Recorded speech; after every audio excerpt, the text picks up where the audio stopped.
Pressure एक व्यक्ति की लाइफ में क्यों होता है? हाई लेवल पर उसकी लाइफ में सोचता है मैं इतने साल में हो गया, मेरे जीवन में ये गवाही नहीं, ये मेरा चैलेंज बहुत बड़ा है, मेरी लाइफ में ये नहीं हो रहा, ये बड़ा ही एक दुष्टात्मा अभी तक नहीं गई है। सोचो अपनी लाइफ का सबसे बड़ा वो प्रेशर जो आपकी लाइफ में कभी रहता है, जहाँ सालों तक रहता है, जहाँ आपका जो पॉइंट जो आपका पीछा करता रहता है, पता वो क्यों होता है? अगर एक बुलाहट है तो एक आशीष भी है। याद रखो, हर एक को बुलाहट के लिए चुना गया, और जिसको बुलाहट के लिए चुना गया उसकी लाइफ में आप बड़ी आशीष भी देखते हैं। यीशु मसीह बुलाहट में आया कि क्रूस की मृत्यु देके जी उठना है, दुख को सहना है, लेकिन पिता की दाहिनी और परमेश्वर ने उसकी दीनता और उसकी महानता को भी प्रकट किया कि पिता की दाहिनी और जा बैठ। अय्यूब को दुगना मिला। तो जब वो इतनी बुलाहट में थे, परीक्षा उनकी बुलाहट थी, पर आशीष उनकी बुलाहट की आशीष होती थी। अब्राहम का वो दुख, वो वेट बुलाहट के लिए दर्द था, पर इतने साल बाद बेबी मिलना वो एक आशीष था। समझ पा रहे हैं? वो आशीष, वो नाम, वो महिमा जो परमेश्वर मनुष्य को देता है वो बहुत बड़ी होती। फिर समझ पाए? अगर दाऊद राजा था तो जब उसने गलती की, जब सैमसोन को जो औरत फुसला रही थी, प्रभु ने आके बताया नहीं, सैमसोन ये औरत तुझे धोखा दे रही है। सोचो, जिसमें मसा काम कर रहा है। और कई लोग ये उनको लगता है सब कुछ परमेश्वर ही मुझे बचाता रहेगा, परमेश्वर ही करता रहेगा। प्रभु आपको मजबूत करता है, याद रखो। अब आज्ञा की बात देखो, समझो, जहां आज्ञा टूटेगी वहां वो स्पिरिट आएगी और आपको तहस महस कर देगी। अगर आप अपनी लाइफ में प्रेशर के दिनों में खड़े होना सीख गए तो आप वो ले सकते हो जो आपको ग्रेट बना देगा, महान बना देगा यीशु के नाम। हालेलुया।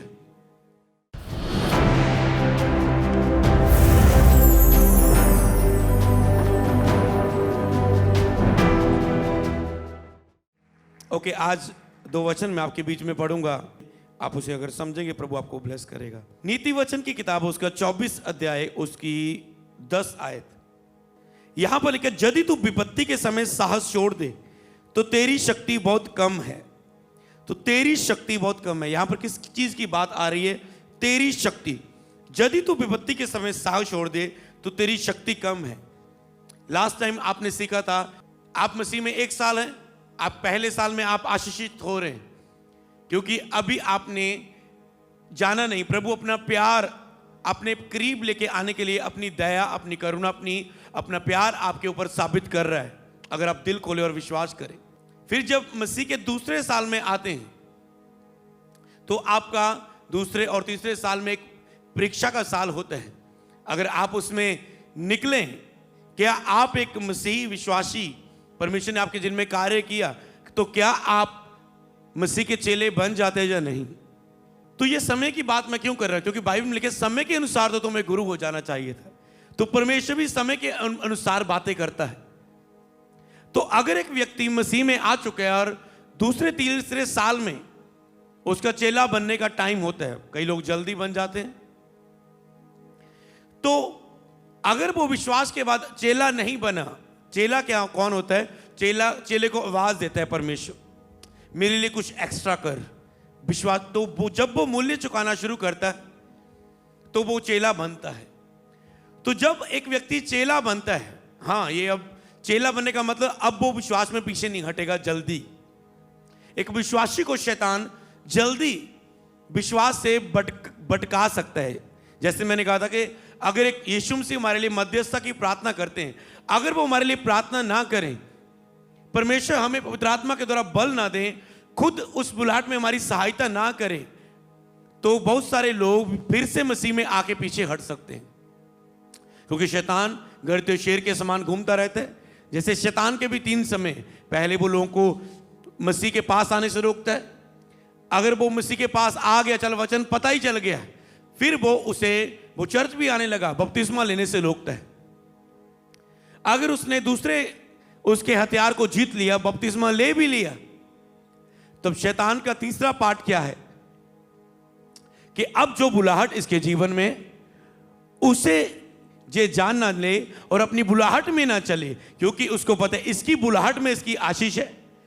जिस सेवा के लिए परमेश्वर ने इसे चुना, अगर ये वो करे तो उसमें ये फलवंत होगा, और उसमें मैं भी इसे रोक नहीं पाऊंगा, क्योंकि वो चुनाव परमेश्वर का है, वो गति परमेश्वर की, लेकिन मनुष्य की गति यहोवा की ओर से होती है। चाहे वह गिर भी जाए वो पड़ा नहीं रहेगा, क्योंकि यहोवा उसका हाथ थामा रहता है। कि जब वो यहोवा की गति में आ जाता है तो परमेश्वर भी उसके साथ खड़ा होता है। हालेलुया। तो शैतान का फिर तीसरा कार्य ये बुलाहट के लिए होता है। इसी तरह मसीह में पहला साल प्रभु की दया से आप लेते हैं, आप प्रभु के करीब आते, चाहे शैतान जितना मर्जी चाहे, प्रभु अपनी दया से एक व्यक्ति को अपने करीब ले ही आता है। दूसरा कि वो बपतिस्मा ले ले, ओके, वो उससे पार हो जाता है। इसी रीति से अयूब के पास वो 3 बार आया, यीशु मसीह के पास वो 3 बार आया। अयूब ने विपत्ति के समय साहस नहीं छोड़ा, हौसला नहीं छोड़ा, हियाव नहीं छोड़ा, पीछे नहीं मुड़ा, हार नहीं मानी। तो आज अपनी लाइफ में बहुत सारे लोग आप इस समय में चल रहे होंगे। यीशु मसीह के बाद 1 बार आया, 2 बार आया, 3 बार आया, गिरा दे, झुक जा मेरे सामने, पत्थर को कह रोटियां बन जा। यीशु मसीह ने हियाव नहीं छोड़ा, फास्टिंग में उसने अपना हौसला नहीं छोड़ा, अपना दिलेरी नहीं छोड़ी। इसलिए कई लोग चर्च में नए आते हैं विश्वास में और थक जाते हैं कई वक्त, ओ मेरा काम नहीं हुआ, वो जल्दी उनका हौसला खत्म हो जाता है। उन्हें पता है, उन्हें ये नहीं पता अगर मैं इसमें खड़ा हो गया तो मैं अपने मसीह के उस दूसरी आशीष में ब्लेस हो जाऊंगा, उस दूसरे लेवल में चेले के रूप में जिसमें मैं परखा जा रहा हूं उसमें मैं प्रवेश कर जाऊंगा।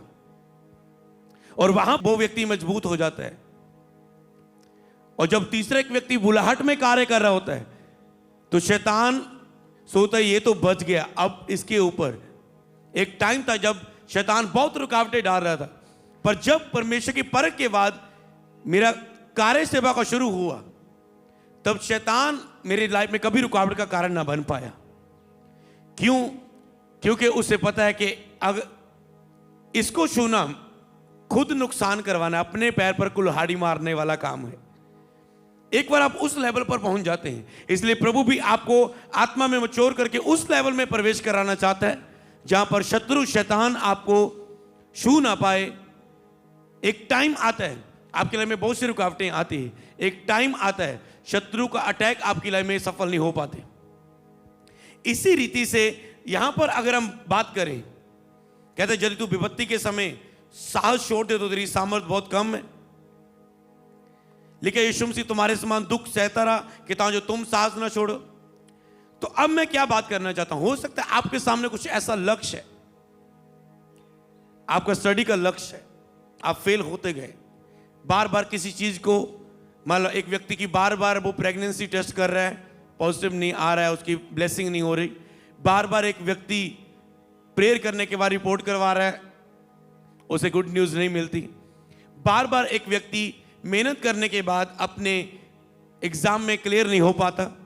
जब बार बार एक व्यक्ति सेवा में कोशिशें करने के बाद, मेहनत करने के बाद फिर भी सेवा में सफल नहीं हो पाता, बढ़ नहीं पाता, तो बाइबल क्या कहती है, यदि तू विपत्ति के समय साहस छोड़ दे, जब भी उस तैयारी के समय तुम साहस छोड़ दे तो तेरी सामर्थ कम है। सामर्थ कम का मतलब क्या है? वो साल कि मैं तुझे कुछ ज्यादा नहीं दे पाऊंगा।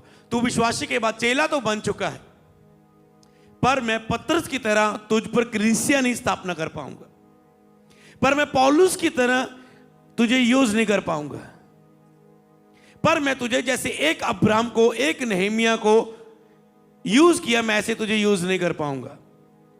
इसलिए एक टाइम ऐसा आता तो उस 5 सालों के जब आप 3 के बाद 5 तक पहुंचते हैं, जिसमें अगर आप साहस ना छोड़ें, जिसमें अगर आप अड़े और खड़े रहें। एक अड़े और खड़े रहना मतलब क्या? एक व्यक्ति को उसका साहस प्रभु देखता है कि कितना है, मजबूत करता है, उन्हें तैयार करता है एक जगह रख के, एक प्रेशर के नीचे रख के।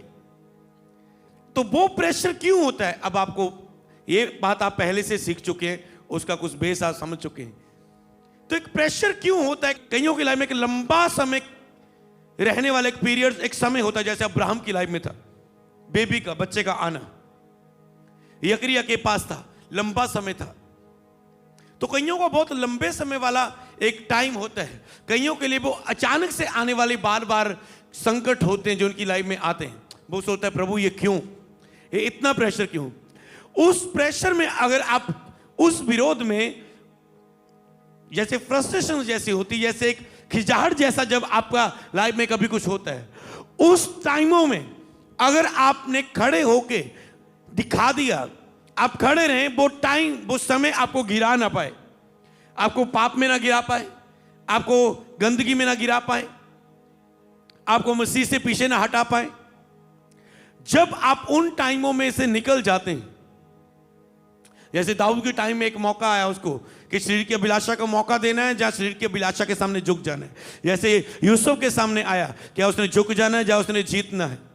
जैसे यूनान नबी के सामने आया कि एक खतरनाक देश में वहां पर प्रचार करने के लिए प्रभु ने भेजा, कि आप वो हियाब बांध के जाता है या डर के भागता है। तो उनके सामने एक टेस्ट थे बड़े बड़े, और ऐसे बहुत सारे। नेहेमिया के सामने कुछ ही दिनों में उस शहरपनाह को बनाना, उसकी मौत का रिस्क, उसे धमकियां आ रही थी तुझे मार दिया जाएगा। तो क्या था, नेहेमिया ने हियाब नहीं छोड़ा। देखा आपने कैसी शहरपनाह को उसने बनाया, हियाब नहीं उसने छोड़ा। तो ये क्यों प्रभु ने इतने प्रेशर वाले काम क्यों दिए उन्हें, क्यों इतने दिलेर, इतने कह सकते जान सूली पर लटकी, दाव पर लगी, जा कुछ भी शब्द यूज कर सकते हैं, ऐसे प्रेशर उनकी लाइफ में आने दिए। दाऊद के सामने वो गोलियत एक नॉर्मल चैलेंज, केवल एक जान का चैलेंज नहीं था, एक के हाँ चलो दाऊद अगर मर गया तो कोई नहीं, एक बंदा मर जाएगा अगर गोली, नो, सारे इजरायली गुलाम बन जाते। कहते जो गोलियत हार गया तो कहते अगर तूने हरा दिया तो हम तुम्हारे गुलाम, तुम्हारा एक बंदा हार गया तो तुम हमारे गुलाम। तो सबकी लाइफ खतरे में थी। जब गोलियत मर गया तो बाकी भाग गए। क्या वो ताकतवर नहीं थे, क्या बाकी वो सामना नहीं कर सकते थे? समझ पाए? वाचा थी, अंगीकार था। इसी तरह परमेश्वर वो एक उनका खास था। तो जिस तरह सैमसोन के द्वारा परमेश्वर हजारों को मार देता था, तो याद रखो परमेश्वर उस एक को बनाने के लिए अब आपकी लाइफ में एक समय होता है।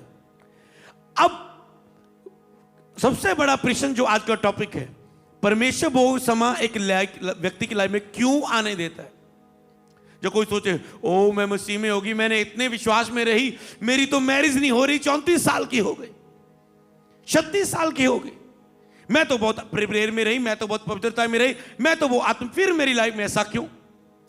ऐसे बहुत सारे लोगों के ऐसे कुछ मसीह में टॉपिक्स रहते हैं जो ऐसे डिफरेंट रहते हैं, जो आप कहते हैं हाँ यार बंदा सेवा भी कर रहा है, अच्छा भी चल रहा है, फिर भी क्यों नहीं? वो आपकी लाइफ में बहुत समय होते हैं। जैसे अय्यूब की लाइफ में वो था, जैसे यीशु मसीह की वो क्रूस का समय था, मरना था, जान देना था, हे पिता तूने मुझे क्यों छोड़ दिया? वो टाइम थे, वो समय थे। जैसे नेहेमिया के टाइम में वो समय था, दाऊद का गोलियत से लड़ना था, तो उस समय दाऊद का आपने साहस देखा, नेहेमिया के आपने दिलेरी देखी, अय्यूब का उस दुख में आपने साहस देखा, खुद यीशु मसीह का आपने साहस देखा जब क्रूस की मृत्यु सह रहा था। समझ पा रहे?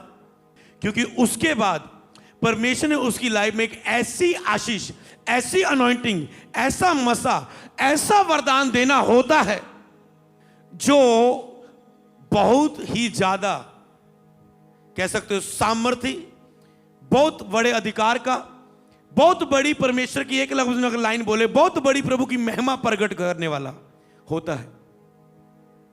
जैसे बहुत सारे अभिषेक दासों की आप गवाहियां सुनते हैं, वो अपनी लाइफ के बीते समय बताते हैं जहां उन्होंने अपना हयाब बनाकर रखा। किसी की आप किसी अभिषेक को प्रीच करते सुन ले, आप उनकी टेस्टमनी सुने, आपको रोना आता है अगर आप उससे फील करें पहली बार जब सुने। हाँ, जब आप रेगुलर सुनते हैं आपको पता है पास्टर अमृत संधू जी की ये गवाही है, इस व्यक्ति की ये, पर जब आप पहली बार किसी अनॉइंटेड गिफ्टेड व्यक्ति की अगर गवाही सुने तो आपको पता चलता है वो समा कैसे था उसकी लाइफ में, वो प्रेशर कैसा था। अब प्रभु क्यों ऐसा प्रेशर आने देता है एक व्यक्ति की लाइफ में? इसीलिए बहुत सारे लोग सेवक प्रेशर से गुजरते हैं। एक बिलीवर जो विश्वास में खड़ा है, फैमिली प्रभु में नहीं है, विरोध है, ऊपर से ब्लेसिंग एंटर नहीं करती, वो एक बड़े प्रेशर में होता है। और ऐसे बहुत सारे कई लोग मसीह में होने के बाद उनके ऊपर कुछ फाइनेंशियल इतना प्रेशर होता है, कुछ कितने दुख होते हैं, और उस समय क्या वो व्यक्ति खड़ा रह पाता है? मैंने बहुत सारे लोग देखे, बहुत सारे अपनी लाइफ में क्षमा भी किए, सेवकाई में बहुत सारे लोग क्षमा किए, पर वो अपने हिजाब में खड़े नहीं रहे। माफ किया, उन्हें मौके दे खड़े हो जाए, पर फिर खड़े होने के बाद गिर जाते थे। समझ पा रहे? मैं एक परमेश्वर का हृदय भी बताता हूं और अपने भी एक्सपीरियंस से बताता हूं। माफ किए, खड़े किए, फिर गिर गए। माफ किए, खड़े हुए, फिर गिर गए। समझ पा रहे? इसका मतलब उनकी सामर्थ्य कम है। विपत्ति के समय जब कोई हालात आते थे वो फिर गिर जाते थे। समझ पाए? जब वो हालात आते थे फिर गिर जाते थे। लॉस कुछ नहीं होता, फिर प्रभु माफ करेगा, फिर एक दास माफ करके उसे ले सकता है। पर पॉइंट क्या है? प्रभु उससे कुछ बेस्ट नहीं दे सकता। अब परमेश्वर वो इतना हाई प्रेशर आपकी लाइफ में कभी क्यों होता है? याद रखो, कभी भी कोई हाई प्रेशर आए आपकी लाइफ के ऊपर तो कभी भी आपको हिम्मत नहीं हारनी, साहस नहीं छोड़ना। बोलते हैं नेवर गिव अप। पीछे नहीं मुड़ना, हार नहीं माननी, आगे बढ़ते रहना, क्योंकि प्रभु साथ है। तो वो प्रेशर क्यों होता है हाई लेवल का? तो एक शैतान की हाई लेवल की दुष्ट आत्माएं होती जो बड़े अधिकार की। इस लाइन को बताने के लिए मैं एक वचन जरूर पढ़ देता हूं आपके बीच में। शायद आपको इफिसियों में मिलेगा, उसका 2 अध्याय 1 से पढ़ दूंगा। उसने तुम्हें भी जिलाया जो अपने अपराधों और पापों के कारण मरे हुए थे। ओके, घुटनों पे आगे आप सुने। जिनमें तुम पहले इस संसार की रीति पर, मसीह में आने के पहले आप क्या चलते थे? संसार की रीति पर, और आकाश के अधिकार के हाकिम। आकाश का अधिकार का हाकिम, स्वर्ग का अधिकार नहीं, आकाश। जब शैतान स्वर्ग से गिरा दिया गया तो पृथ्वी और बीच में जो आसमान है, जो दुष्ट आत्मा, आसमानी सेना है, जो दुष्ट की सेना है, जो कार्य करती है, कह सकते जहां उसका अड्डा रख सकते हैं। जिसमें तुम पहले इस संसार की रीति पर और आकाश के अधिकार के हाकिम, अर्थात उस आत्मा के अनुसार चलते थे। जैसे सारी दुनिया उस आत्मा, जो संसार का अंधकार का जो हाकिम है, उसकी आत्मा के अनुसार चल रही है, उस आत्मा के अनुसार चल रहे हैं, जो अब भी आज्ञा ना मानने वालों में कार्य करता है। इसके बारे में मैं बाद में प्रीच करूंगा। जो अब भी आज्ञा ना मानने वालों में कार्य करता है। कौन? आकाश के अधिकार का हाकिम। आकाश के अधिकार का हाकिम, आकाश के अधिकार का हाकिम। तो उसके जब हाकिम है वो, तो उसके ऊपर, उसके नीचे भी दुष्ट आत्मा है, जैसे हेड दुष्ट आत्मा। मान लो एक कह सकते हो, जैसे पूरी दुनिया का सिस्टम ऐसे चलता है, एक हेड होता है, एक उसका पर्सनल असिस्टेंट होता है, वाइस प्रेसिडेंट होता है, उसके बाद नीचे बहुत कुछ होता है। जैसे तो कह सकते हैं जैसे शैतान हेड है, उसके बाद ओके तू दुष्ट आत्मा, व्यभिचार की दुष्ट आत्मा का हेड। समझ पा रहे हैं? तो एक ही दुष्ट आत्मा सबके अंदर नहीं वो एंटर कर रही, वो अलग अलग दुष्ट आत्मा आ रही है, क्योंकि उसकी हजारों में लाखों में गिनती की बात होती है बाइबल में, वो एक ही आत्मा नहीं है। मान लो कह सकते हो ओके तू व्यभिचार की आत्मा का हेड, ये तेरी सेना नीचे। तू नशा करवाने वाली आत्मा का हेड, ओके ये स्पिरिट, ये राज्य तुझे चलाना है। जैसे जब दानियल की प्रार्थना को उत्तर आ रहा था तो प्रधान दूत ने जाके लड़ा, फिर जाके उसका उत्तर आया। मतलब बड़ी शक्ति के सामने बड़ी शक्ति वाली जब शक्ति गई, दूत गया, तो वो लड़ाई को उसमें उसका उत्तर आया। तो ऐसी स्पिरिट्स होती जो शैतान के अंदर, जब बड़े लेवल पर उसने काम करना होता है कईयों की लाइफ में। और ऐसे देखा, और ऐसे लोगों को फ्री होके सेवा में भी आते हुए देखा। कई लोगों को, कई लोग चर्च में ऐसे सेवा में आए जो दुष्ट आत्मा से प्रभावित थे, और दुष्ट आत्मा में छुटकारा पाने से उन्होंने इतनी मेहनत की कि वो सेवा वाले जीवन में आ गए, चेले बन गए। और फिर जब डिलीवरेंस हुई, उन्हें पता प्रभु ने आजाद किया उनका। जब इस लेवल पर जब वो समर्पित कर देते, प्रभु मुझे फ्री करना, मैं सारी जिंदगी तेरी सेवा करूंगा, सेवा करूंगी, जब वो ऐसे समर्पित कर देते हैं तो परमेश्वर उन्हें फ्री भी करता है और खड़ा भी करता है। और वो व्यक्ति खास होते हैं किसी खास कार्य के लिए। तो अब जो एक बड़ी स्पिरिट होती है, तो एक टाइम जब तुम बुलाहट में काम कर रहे होंगे, एक बड़े लेवल पर वो गिफ्ट को यूज कर रहे होंगे, जो आत्माएं केवल उस गिफ्टेड लोगों को गिराने के लिए काम करती, जिन्हें प्राप्त किया। जैसे सैमसोन की जब ताकत थी, जैसे इजरायली हारते नहीं थे, तो जब कुछ औरतों को भेजा उनके बीच में, अच्छी अच्छी सुंदर औरतें उनके बीच में, कह सकते तुम जाओ, फैल जाओ उनके बीच, जब उन्होंने व्यभिचार किया उनके साथ, फिर वो हारे। जो इतने ताकतवर थे, व्यभिचार के कारण वो हारने लगे। तो ऐसे स्पिरिट्स आती है गिराने के लिए। जैसे सिमसोन को दलीला ने गिराया अपनी बातों में, वही सुंदरता, वही मोहित, वही व्यभिचार। तो एक ऐसी स्पिरिट होती है जब एक व्यक्ति उस लेवल पर गिराने पर आती है, तो अगर तुम परखे हुए हो, विपत्तियों के समय तुमने सांस नहीं छोड़ा, तुम दिलेर हो, तुम चलते चलते आत्मा में, आत्मिक बुजुर्ग, आत्मिक मैच्योरिटी में ऐसे हो जाते हो कि तुम अब उसके सामने कभी नहीं झुकोगे, ऐसे बन जाते हो। हर एक को प्रभु ऐसा बनाना चाहता है। मेरे दास अयूब को देख, शैतान वो मेरा इनकार नहीं करेगा। मतलब परमेश्वर आपको इस लेवल पर देख सके, खड़ा कर सके। और जब एक व्यक्ति उस लेवल पर आ जाता है, तो अब इसलिए वो परखा जाता है कि जब वो उस लेवल पर काम करे, वो उस शैतान के अधिकार की बड़ी उन आत्मा के द्वारा गिरा ना दिया जाए। जिसको मैंने बड़ी मेहनत से शाऊल को खड़ा किया, वो गिरा ना दिया जाए। वो कौन सी आत्मा होती है?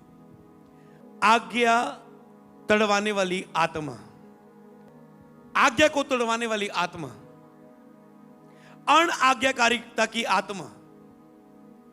तो अब मैं आपको अब आप उसका हल समझ गए कि जो एक व्यक्ति जब बड़े लेवल पर खड़ा हो, वो गिफ्ट उसे मिले, वो ब्लेसिंग उसे मिले, शत्रु लेने के बाद चुरा ना पाए, ये इतना मैच्योर हो जाए। कभी भी आके इसकी लाइन में दबाव डाले तो ये इतना मैच्योर हो जाए। क्योंकि याद रखो, प्रभु रोकने के लिए नहीं आएगा। चाहे परमेश्वर को पता है, आपको आत्मिक सिस्टम पता होना चाहिए, वो आपको मजबूत करते हैं। दाऊद को कि नहीं, ये औरत दाऊद मत दे, मैं शक्ति मारता हूं तेरे ऊपर कि ये शरीर की अभिलाषा खत्म हो जाए, क्योंकि मैंने तुझ पे बड़ी मेहनत की है, तेरे ऊपर बड़ी कॉलिंग। नो, चुनाव आपके पास, एक व्यक्ति के पास होता है। इसलिए मैच्योर होना, मजबूत होना, आत्मिक बुजुर्ग होना एक व्यक्ति के लिए सबसे ज्यादा बड़ी क्रिया है। वो तो ही प्रभु देगा अगर आप खड़े रहने के लिए वाले व्यक्ति हो। इसलिए जब भी कोई छोटा चैलेंज आए, चैलेंज तो बात की बात, आपने उस चैलेंज में क्या किया, हमेशा अपने आप को नोट करना, क्योंकि वो तेरा रिकॉर्ड है जो परमेश्वर के सामने पेश हो रहा है। वो ही निर्धारित करता है परमेश्वर किसकी लाइफ में क्या करेगा। हालेलुया। तो वो अनाज्ञाकारिता की आत्मा कहते हैं, तो वो आत्मा किसमें काम करती है? लिखा है, कहते हैं अर्थात उस आत्मा के अनुसार चलते हैं जो अब भी आज्ञा ना मानने वालों में कार्य करता है। अब भी जो आज्ञा ना मानने वालों में कार्य करता है। किसके अंदर वो आत्मा काम करता है? जो आज्ञा नहीं मानते परमेश्वर की। अब देखो, आदम और हवा को अधिकार था पूरी दुनिया पर अधिकार कैसे खत्म हुआ? जब शैतान ने सांप के रूप में, आप देखते हैं, वो आया और उसको फुसलाया। क्या तोड़वाई? आज्ञा तोड़वाई। क्या परमेश्वर ने कहा मैं तुझे नहीं कहा था कि इस फल को ना खाना, जिस दिन तुम खाओगे मर जाओगे? पता थी आज्ञा, तो आज्ञा तोड़वाई उससे। हालेलुया। अय्यूब के पास क्या कि वो आज्ञा तोड़े जो परमेश्वर ने दी हुई है, विश्वास की आज्ञा तोड़े। अभी भी आज्ञा तोड़े, जो वचन की आज्ञा, तू चोरी ना करना। यहूदा इस्करियोती पैसा चोरी करता था। तू लालच ना करना, 10 आज्ञाएं। वो लालच आया, शैतान उसके सामने लालच लेके आ गया, वो उसने आज्ञा को तोड़ा। जो अभी भी आज्ञा ना माने, हां, आप उद्धार नहीं खोएंगे जब आप आज्ञा ना मानेंगे कोई, क्योंकि अब अनुग्रह का समय, विश्वास के द्वारा अनुग्रह ही से हमारा उद्धार हुआ है। उद्धार तो आप नहीं खोएंगे, पर आज्ञा को तोड़ने के कारण आप वो ग्रेड को खो देंगे जो परमेश्वर ने आपको देना होता है। कितने समझ पा रहे इस बात को? क्या हाथ उठा के बता सकते हैं? समझ पा रहे? वो ग्रेट को आप खो देंगे जो परमेश्वर ने आपको देना होता है। आप अपने उस कठिन समय में, हालातों में देखना है, क्या मैं इसमें क्या कर रहा हूं? क्या मैं साहस तो नहीं छोड़ रहा? ऑनलाइन क्या आप सुन रहे हो, समझ पा रहे हो? अब देखा जाए, ओके, आदम हव्वा को गिराया गया है आज्ञा तोड़ने से। शाऊल के ऊपर से मसा कैसे हटा? ओके, दिया था प्रभु ने, बाहर रखा था। एक काम देता है प्रभु, एक जिम्मेवारी देता है। सोचो आप किसी व्यक्ति को जिम्मेदारी दे और वो व्यक्ति सही ना काम करे, आपका कैसे दिल दुखता है? मैंने ये काम तुझे सौंप के गया था। जैसे किसी को 1 सिक्का, किसी को 2, किसी को 5 दे के जिम्मेदारी दे के एक मालिक गया था। एक वाले 2 ने 4, 5 वाले ने 10 कर लिए, एक वाले ने दबा के रख लिया, ये ले तेरा 1 सिक्का वापस कर दिया तुझे। जब आप किसी को सौंप के दे, कोई काम सौंपते और वो अच्छा ना करे, हम अपनी टीम को काम सौंपते हैं, हमारी टीम बहुत अच्छी होने को काम सौंपते, बहुत अच्छा करते हैं। हाँ, अगर मिस करे वो 5-10% मिस कर देंगे उसमें से कुछ, पर वो ऐसा नहीं कि वो 50% उसे मिस करे, 75 करे। तो ऐसे जब आपको सौंपा जाता है, तो शाऊल के ऊपर अभिषेक था, कैसे उठा? प्रभु ने कहा जा सब कुछ खत्म कर देना, तू इस युद्ध में जा रहा है, कुछ भी वापस ना लेके आना। ओके, मैं तुझे विजय दूंगा, रूल ये होगा। ओके, गया, ले आया कुछ भेड़ बकरियां ले आया भेंट चढ़ाने के लिए। आप स्टोरी को जानते हैं। प्रभु ने कहा मुझे बेटे नहीं, मुझे बलिदान नहीं, मुझे तेरी आज्ञाकारी चाहिए थे। क्या मैं बलिदानों से प्रसन्न होता जा आज्ञाकारिता से? प्रभु ने कहा। तो परमेश्वर ने बताया मुझे आज्ञाकारी चाहिए, तेरे बलिदान, तेरी ऑफरिंग बाद में, पहले तेरे वचन की आज्ञाकारी चाहिए जो मैंने काम तुझे दिया। एक तो वचन की आज्ञाकारी वो है जो बाइबल में लिखी है, एक वचन की आज्ञाकारी वो है जो परमेश्वर आपको रेमा के रूप में आपसे बात करता है। आज से तू ऐसा करना, आज से तू ऐसा चलना, आज से तू ये कदम उठाना, तूने यहां नहीं जाना, यहां तुझे जाना। एक वो आज्ञाकारी जो आपको परमेश्वर आत्मा में पर्सनली देता है, और उन्हीं आज्ञा पर निर्धारित करते आप ग्रेट बनेंगे या नहीं। तो शाऊल ने भी क्या तोड़ी? वो आज्ञा। अब जब नए नियम में देखे, यीशु मसीह ने जब एक व्यक्ति में दुष्ट आत्मा का झुंड था और दुष्ट आत्मा ने मिन्नतें की, प्रभु हमें ये ना निकाला, हमें ये सूरों का झुंड है, हमें नष्ट ना कर, ये सूरों का झुंड है, इसमें जाने की अनुमति दे दे। और यीशु ने वहां जाने दिया। क्यों? क्योंकि सूर चुराना आज्ञा के खिलाफ था। उन्होंने उस आज्ञा को तोड़ के वो काम कर रहे थे, उन लोगों के लिए वो उचित नहीं था। यहां वचन टूटा, यीशु ने कहा दुष्टात्मा तुम जा सकते हो। शाऊल ने जब गलती की, लेकिन परमेश्वर की ओर से एक दुष्ट आत्मा उसे सताने लगा। जब दाऊद ने उसके पास वर्शिप करके साज बजा के उसको शांत करता था, दुष्ट आत्मा का प्रभाव खत्म करता था, निकालता नहीं था। दाऊद उसके जीवन में जब वर्शिप करता था तो दुष्ट आत्मा का प्रभाव खत्म होता था, क्योंकि यहाँ पर आराधना होती है, शैतान का प्रभाव खत्म होता है। जैसे कई लोग बोलते जब मैं चर्च में हूं मैं बिल्कुल ठीक हूं, जैसे मैं घर जाती दुष्ट आत्मा फिर से तंग। समझ पा रहे? तो इसीलिए वो प्रभाव उसका खत्म होता था। तो वो दुष्ट आत्मा उसे सताने लगी क्योंकि उसने अनाज्ञाकारी की। परमेश्वर फिर अनुमति दे देता, ओके, लेकिन जब कोई बार बार गलती करने के बाद ना सुधरे, उसे शैतान के हाथ में सौंप दे कि शैतान के द्वारा उसे घूसे पड़े। लेकिन जब उसे जहां उसे ताड़ना मिलेगी, इससे वो पछताएगा, तो नरक में उस आग से तो बच जाएगा। इसलिए कई वक्त ताड़ना, पिता जब तुझे डांटे तो हल्की बात ना जान, क्योंकि पिता जिससे प्रेम करते उसे ताड़ता भी है। तो ऐसे कई वक्त वो ताड़ना वो खुद बुद्ध परमेश्वर वाली नहीं होती। जब आप गलती करते फिर आपको उसका असर नजर आता, जो बाइबल में एक रूल है कि शैतान तुझे तंग करेगा। जब आज्ञा टूटती है वो कब्जा करता है। कह सकते हो लापरवाह, मान लो कोई ऑफरिंग का विषय, दशवांश बोने का विषय, कहीं प्रभु मदद करने को बोल रहे, कहीं प्रभु कोई चर्च लगातार आने को बोल रहे हैं संडे में, तो कोई भी आज्ञा रख लो। प्रभु के दास की आज्ञाकारिता करना, व्यभिचार न करना, नशा, किसी भी तरह की रख लो आप आज्ञाकारिता। जब आप उसे तोड़ते, कई बार आप अचानक से, कोई बात नहीं, वो झूठ जो नाश वाला होता है वो बोलना। एक होता है झूठ आप वैसे किसी को बोलते पे, हाँ इसको कैंसर है, इसको बताना नहीं है, टेंशन के बारे में मर जाएगा। आप किसी अच्छे के लिए कुछ सिंपल आप करते हो, इसमें भी लिमिट्स है। विवेक आपको बताता है क्या आप कर रहे हो, आपका विवेक आपको समझाता है। एक आप झूठ जब बोलते हैं जिसमें किसी का नाश होता है, वो झूठ खतरनाक है। जिसमें किसी का नाश हुआ, वो व्यक्ति क्रोधित हुआ, मतलब आप किसी का वेट कर रहे हैं, वो बोले बस आ गया 5 मिनट में, और इसने सोचा कोई नहीं 5 मिनट में आ ही जाएगा। इसने किसी आगे व्यक्ति को जवाब दे दिया, मैं तेरे पास 10 मिनट में आ गया, अगर ना आया तो मुझे जॉब पर ना रखना, मान लो कुछ भी रख लो। इसने उस पर बिलीव कर लिया। अब ये 5 मिनट में नहीं पहुंचा अपनी गाड़ी लेके, बाद में बहाने बनाने लगा, वो ट्रैफिक था, ये था, वो था। इसका कुछ इसको क्रोध आया, ये दुखी हुआ, ये झूठ हुआ जो किसी को दुखी करता है। तो जब आप आज्ञा तोड़ते हैं, आपको नॉर्मल सी बात लगती होती, एक वचन की आज्ञा जो खुदा ने दी होती वो तोड़ती, वो बहुत डेंजरस होती। जो खुदा ने कुछ काम दिया, जैसे जनान नबी को जो खुदा देता है काम, तो जब आप आज्ञा तोड़ते हैं तो फिर आपको वो हल्की सी बात लगती है। पर आपको बताऊं, पहला अभिषेक यीशु मसीह पर विश्वास करने से मिलता है। 3 अभिषेक है ना। दूसरा अभिषेक इकट्ठे होकर प्रार्थना, निरंतर प्रार्थना में लगे रहने के द्वारा मिलता है आपको, जिसमें याजक का अभिषेक है, सेवा का अभिषेक है।